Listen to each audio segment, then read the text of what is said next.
Hello, this is Princess Somnia, and welcome back to more Let's Play Xenoblade Chronicles. Today we're going to be finishing off some of these side quests that we had kind of just lying around here and there. Starting with, of course, Ernest's Mischief.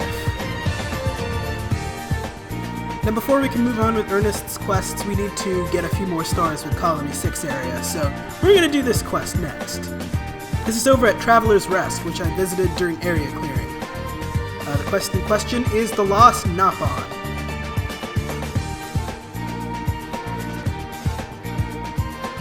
The Napon we're looking for is Batu Batu, and he can be found by going pretty much northwest-ish of Ragwa Lake. The easiest way is to get there from Villiera Hill. Just kind of walk along the shoreline up on top of this cliff here, and you'll find them pretty quickly. You could go from the observing platform, I forget what it's called, by way of Daksha Shrine to get here too, but it's a bit of a longer walk to do so. Once you've found Batu Batu, just head back and speak with Garugu to complete the quest. By the way, if I sound a little off in this video, it's because I've been sick for the last week or so, but I'm tired of waiting around to post-commentate this because I'm tired of not having videos going on the channel, so we're just gonna do things. Ooh, that was voice crack. We're just gonna do things this way, and I'll deal with being sick later. Now once you finish the Lost Napon, Batu Batu has a follow-up quest for, after you saved his life.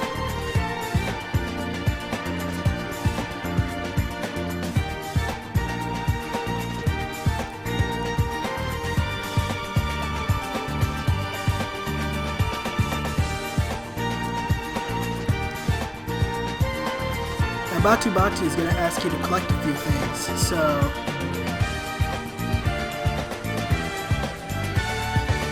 this is the quest, if you'll come up, with much gratitude. You've got a couple of things you need to collect. They're both red item orbs, so you don't need to worry about hunting for them.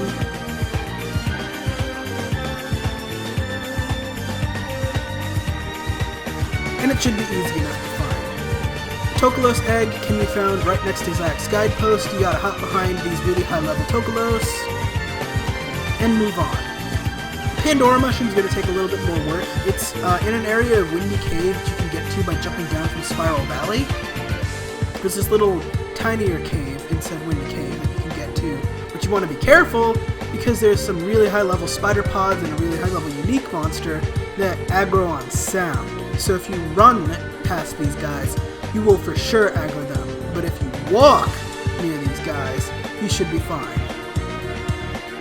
Otherwise, they'll wake up, they'll kill you instantly, and then you'll just be sad.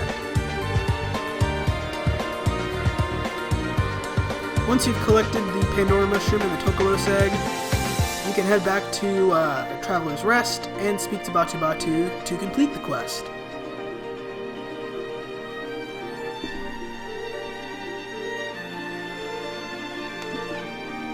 As you can see, he was intending to use those ingredients to make a present for the people who saved his life, but somehow managed to forget that we were the ones who saved his life. Good job! There is yet another follow-up quest for this one. Speaking to Garugu, we'll be able to activate it. You'll notice that Batu Batu has disappeared again.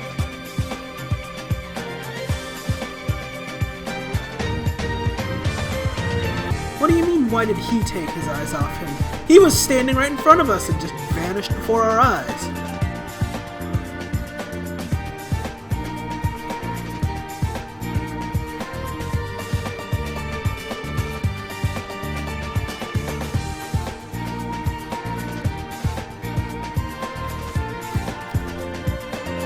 Anyway, this is the next part of the quest line with even more gratitude.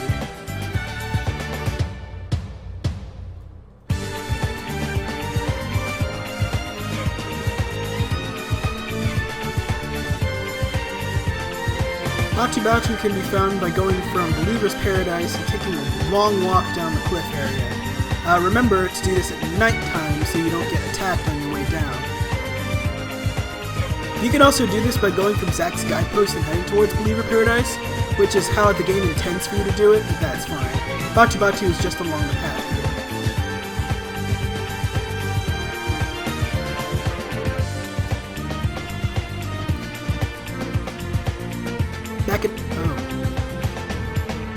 Oh, right, I did collect the Ether Wisdom already. Ha! That's right. Anyway, the Ether Wisdom you're looking for is actually at Believer's Paradise, so if you hadn't visited it already, go ahead and go up there, collect the Ether Wisdom, then return to Batu Batu at Traveler's Rest.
Right then, now that we've done all that, we can speak to Ernest again, now that we have enough stars to do his next quest.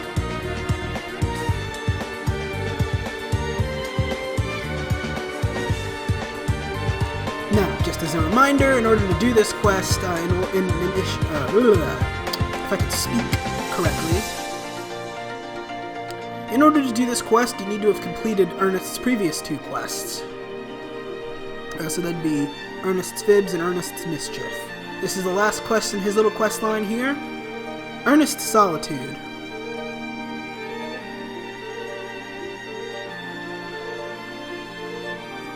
Now Ernest is going to ask you to put flowers onto the grave of his dearly beloved or something or other like that.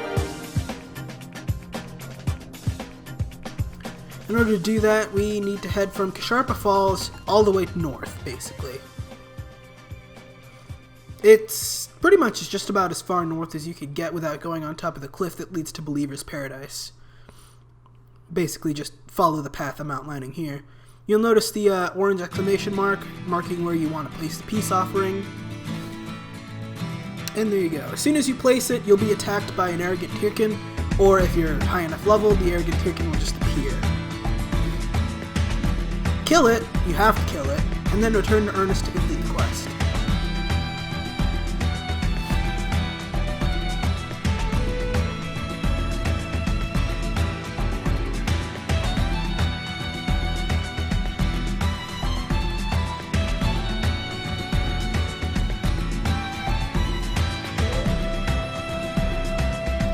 Now then, back in Colony 9, we've got a little quest here we can do for Kenny Rohan.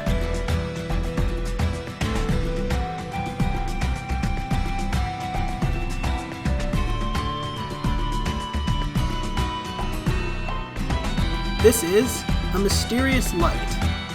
Now there are two ways you can complete this quest. One of them involves speaking to Arnott, Narene, then Arnott again, and then the last one involves speaking to Susanna, Francois, and Dionysus. Now, either I could just speak directly to Dionysus to complete this quest, or I lost the footage where I spoke to Susanna and Francois.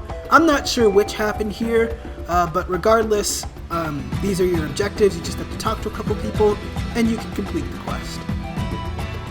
Yeah, I'm really not sure what happened there. Sorry! But, I guess keep in mind that literal months go between recording and editing these episodes, so, you know, it happens.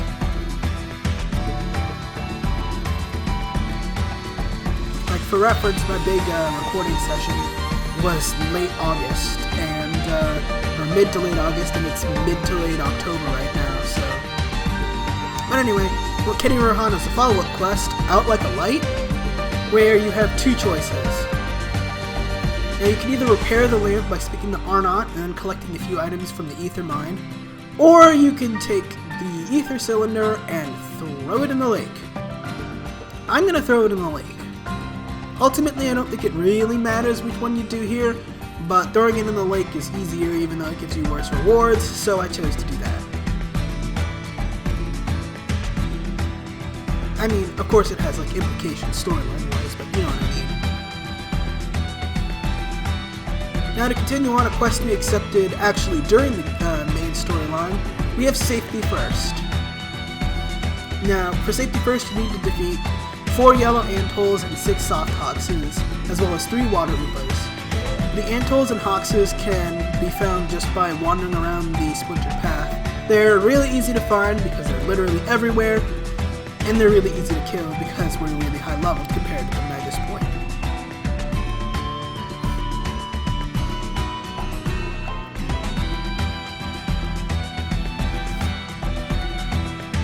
The water oopas are a little bit more annoying because you can only find them during the rain or during thunderstorms. The easiest way to manipulate the weather to be what you want is to repeatedly switch the time of day between day and night. Past midnight and then past noon, basically. Those are basically usually the times at which the game kind of changes the weather for areas like this. Now once you've slain the enemies, return to Dazu to complete the quest. Dazu has a follow-up quest that we can do now. And it actually involves an NPC we met during this side quest episode, interestingly enough, so you can kind of see how the world is sort of tying itself together.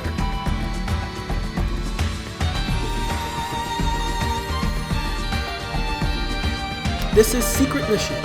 It's really simple. All you gotta do is take Dazu's letter to the Rubu on Bionis Leg, and then head back to where Dazu is to complete the quest. Now, by the way, you may have noticed that Dazu is actually in a different location. If you have completed the colony or the ether mine, Dazu will actually move from the entrance, but like the entrance to the kind of main area of colony. He moves from that gate to near Hope Farm, is what I'm trying to say. But you don't need to worry about him going away forever because he won't. Now, while we were out and about doing area clearing, we finished Cheryl's quest, Mementos of a Lost Son. Basically, if you need to know where you can find those mementos, just go back and watch some of the older videos, because even I can't remember them off the top of my head. But there we go. Now on to Satorl Marsh, starting here with Okoko. We could have accepted this quest earlier, but I wanted to save it for a side quest episode for reasons.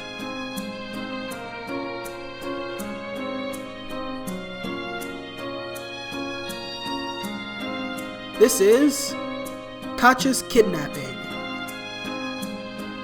Now there are a couple of ways you could go about going through this quest. You need to enter Exile Fortress in some way, shape, or form.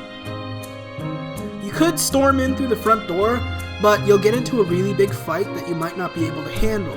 So what you could do instead is sneak your way in. If you go over on this ledge near Exile Fortress, you'll notice a sealed door. If you drop down to the cliff below it, you'll find the Exile Fortress key. Head on back up that pathway. It's south of the glowing obelisk, by the way. Just right over here. If you head back up on that platform, you can use that Exile Fortress key to open this door. And then you can just sneak past all these Ignos, speak to Katja, and take her to safety. It's a much safer way of doing this quest because at level 30 you're not going to survive that fight. There's a lot of, beyond just the white tagged unique monsters, there's also blue tagged enemies, and it's not very likely you'll be able to make it through the fight. You can certainly try, but it's going to be difficult. Now then, Katja is actually the one who has follow-up quests for this. Even though Bakoko has his own quest, it's not really much of a follow-up on this plot thread, so don't worry about it. Now, this is actually one of the quests chains of a bigger overarching quest chain that I personally found to be very interesting because it has a lot of lore to it. So this is one of those where even if you don't want to do all the quests, I recommend you check out these ones because I think they're personally really interesting. But anyway, this quest is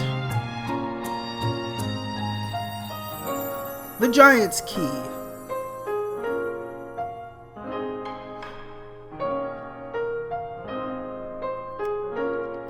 Now and then, in order to find the diluted Ignas, they're on a plateau just above Dark Swamp. It's not that plateau, you need to go kind of a little bit around and through this little cave here near Dark Swamp, and you can find the 5 diluted Ignas.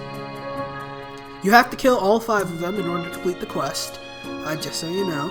But you want to be careful during this fight, because if you see there those red lines that go between the Ignas, this actually means that, and I think this is the first case where we've actually seen this on screen, we have an enemy that can actually pull off chain attacks against you, which is really, really dangerous because if they pull it off, they could hurt you a lot.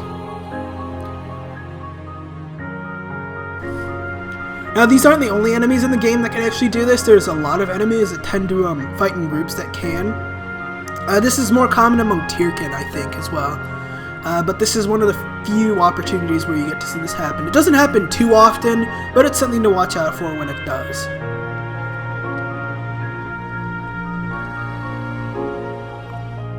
Oh yeah, and this part was weird. The Igna tried to run away and then ran so far away that it left its own aggro zone and de-aggroed instantly and came back, so I'm not sure what happened there. Anyway, we got it, so once you defeated the 5 diluted Ignas, you can pick up the Giant's Key. Now we need to investigate the roof of the Exile Fortress, so using that secret entrance, if you interact with the wall behind the throne, you can actually open up a secret doorway. You climb all the way up, you can actually reach the top of Exile Fortress. What you need to investigate is the altar all the way on the other side.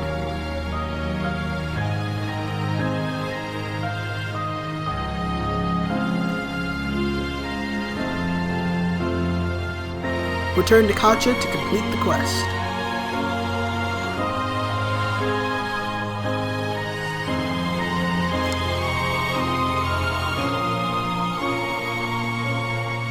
Oh yeah, something I don't think I mentioned about how unique monsters worked, because it's kind of relevant to the Giants area if you decided to storm the fortress.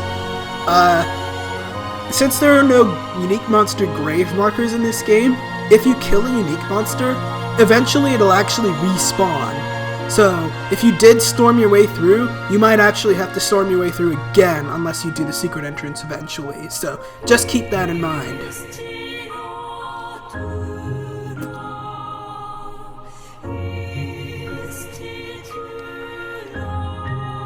Anyway, for the new quest, the Giant's Treasure, we actually need to go back to Daksha's Shrine. If you recall, I showed off this area in the area clearing episode. Once you collect the Giant's Mirror, you'll be assaulted by Clifftop Baron. Now you can run away from this fight if you just run far enough away or you find the ladders. I decided to stick around and try and defeat Clifftop Baron just because I wanted to. It was pretty interesting and a really cool fight, I'm not gonna lie. I do like it when I have difficult unique monster fights because they make things interesting. But yeah, it was a really hype fight, but I just sort of fast forwarded through it because I wanted to show off this really clutch 1 HP chain attack save. You don't have to kill Clifftop Baron to complete the quest, I just did so because I could.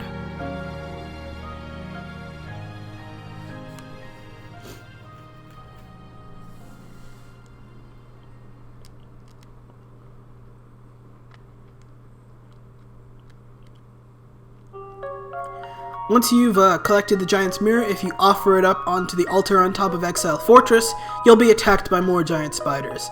This time, just run away. They're both level 32 or something. They're not unique monsters, but they are tough, and it's not really worth the fight. Unless you're really high leveled, of course, but whatever.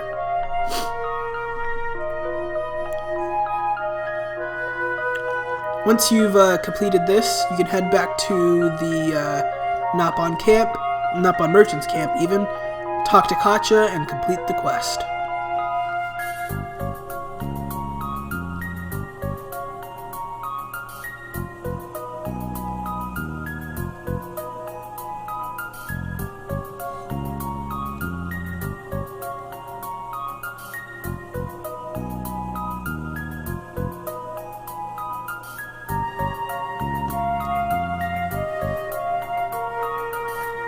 But Coco also has a quest for us after we save Katja. It's making camp. It's not really much of a follow-up so much as it is just another quest.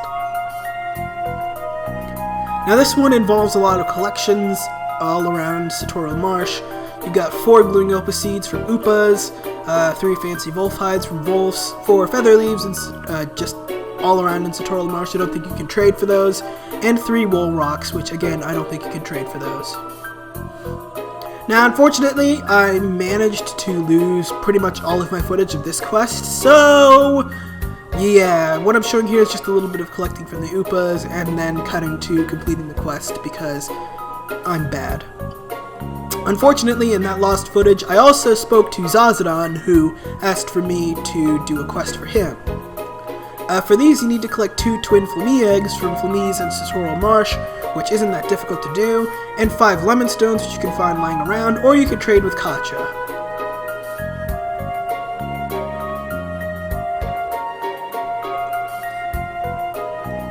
Now, once you've collected the twin Flamea eggs, you can return to Zazadon, who's in the Napon Refuge. I showed this off in area clearing, but in case you don't remember where this is, all you need to do is head to the glowing obelisk and head north and up on this cliff. Now, we'll be doing a ton of quests for Zazadon, so just remember this location for later, because we'll be coming back here a lot.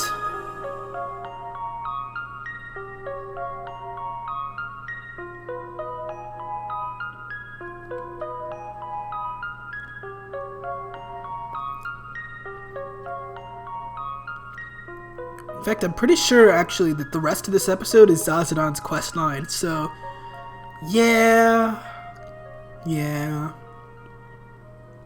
It happens.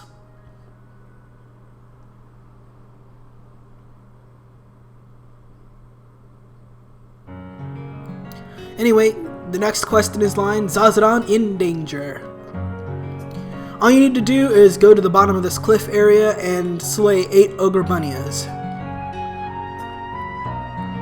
It's really not that tough. They're all level 26-ish, so you should be able to handle them no problem at these levels.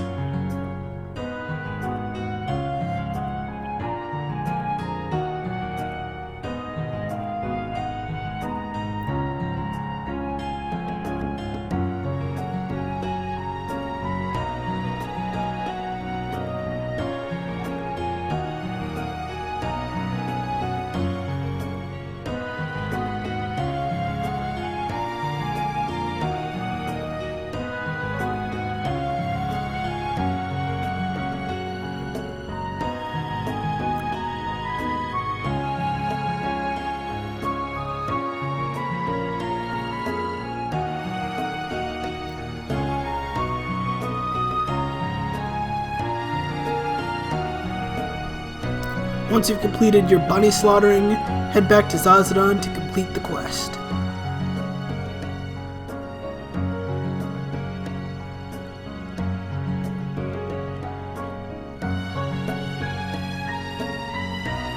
Of course, we're not done, as much as Past Me seems to have wanted to be. We need to speak to Zazadon again, because he's still not out of danger. Somehow.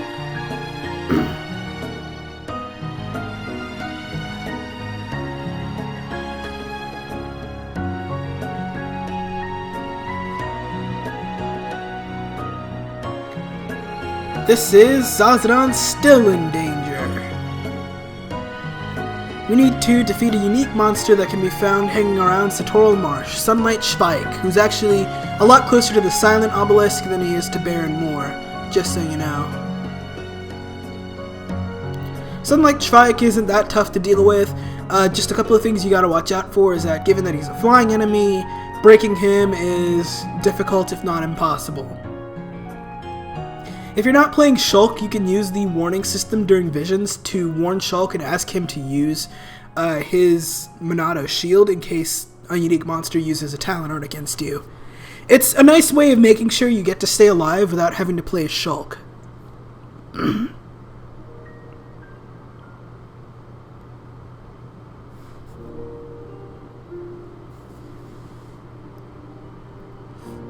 Now then, continuing on with Zazadon's everything. We've got yet another follow-up quest here.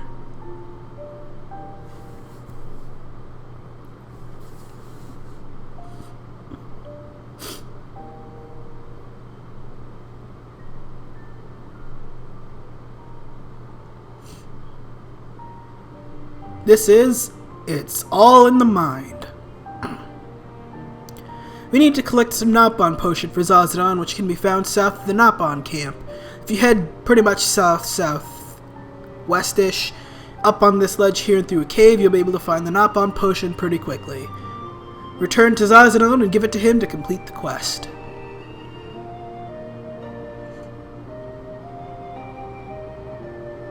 Kind of a little pointless, but free experience is free experience.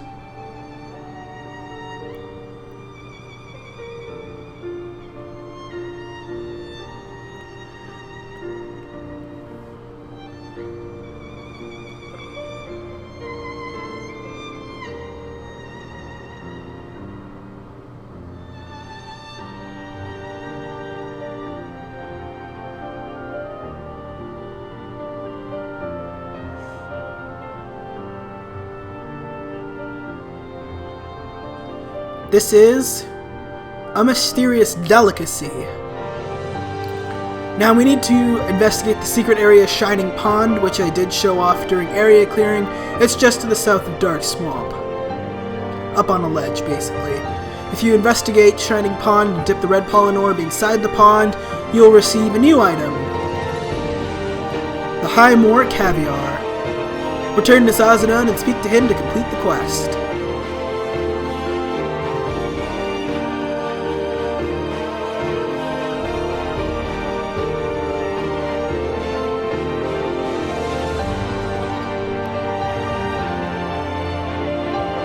Now then, one more final quest from Zazadon.